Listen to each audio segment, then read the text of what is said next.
มาสบายดีพี่น้องสบายดีตะแลงมาวันนี้จะพามาเข้าสวนน้อยเนาะพามาเก็บผักหญ้าควายเด้อก็มีหลายคนที่ว่าบ่ทันฮู้ว่าผักหญ้าควายเป็นอะไรกินแซ่บอันนี้สวนค่อยปลูกเองเด้อนี่เนาะบ่ได้ปลูกหลายปลูกพอได้เก็บ3-4หน้านี่แหละนี่อันนี้จะเป็นผักกระเทียมผักชีเนาะ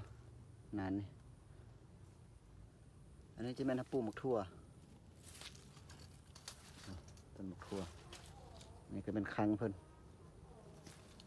นี่จะเป็นผักหอมป้อมหอมป้อม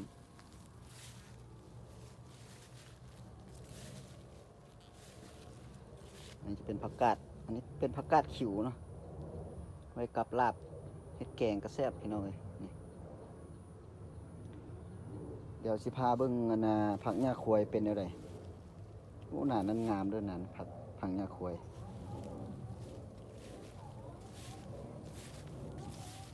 หลายผักหญ้าควายเนาะ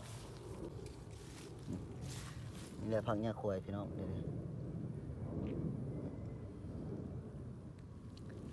อ่อนๆเขาสิเก็บเอาตัวอ่อนๆนี่นี่แม่นผักหญ้าควายแล้วนี่หลายคนก็อาจจะเคยกินหลายคนก็อาจจะบ่เคยกินเนาะแต่ว่าแซ่บพี่น้องลองเฮ็ดซุปกินลองเลยนี่ผักหญ้าควายเขาจะเลือกเอาตัวอ่อนแบบนี้พี่น้องเวลาเขาก็เอาเดี๋ยวนี้เนาะเวลาเขาตัดเอาแบบนี้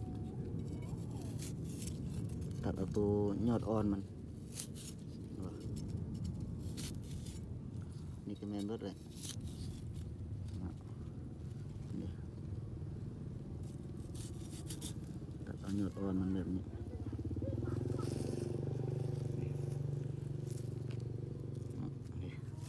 เราจะเอาตัวนี้แบบอ่อนๆแนวนี้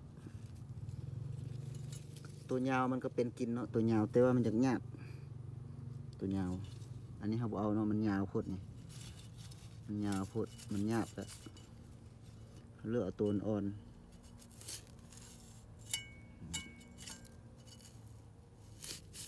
เก็บเอาอยู่น้ำสวนนี่เลยนี่อ่อน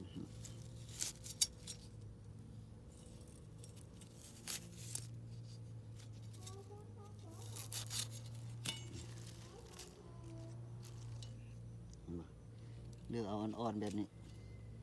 เด็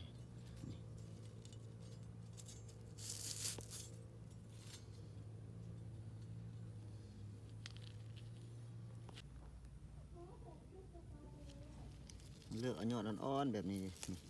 เอออ่อนแบบนี้ซุปกินหวานบ่หวานแซ่บมันมีหลายอยู่น้อง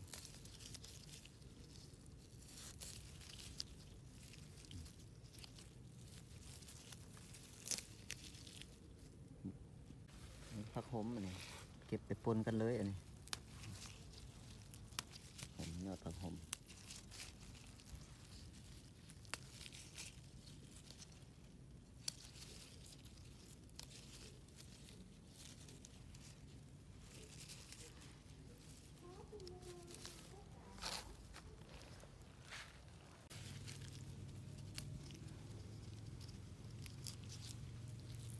เลือกเอายอดอ่อนๆแบบนี้นี่คักนั่น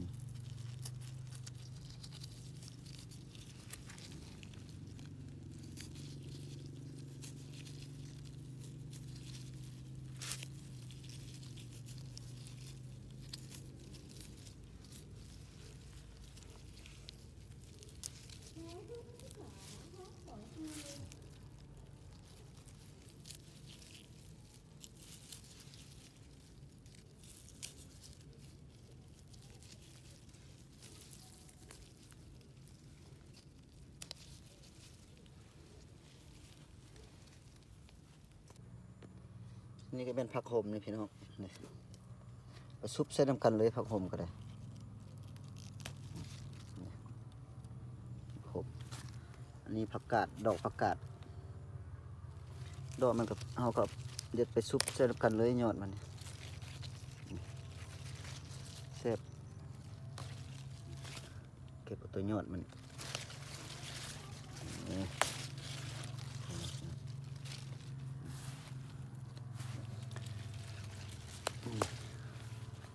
เก็บเอาดอกมัน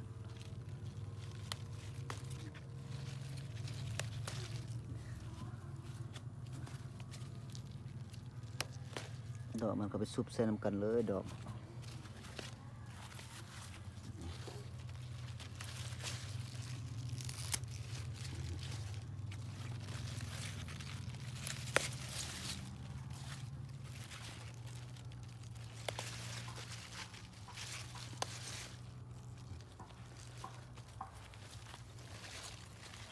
ยอดอ่อนมันแซ่บนะยอดอ่อน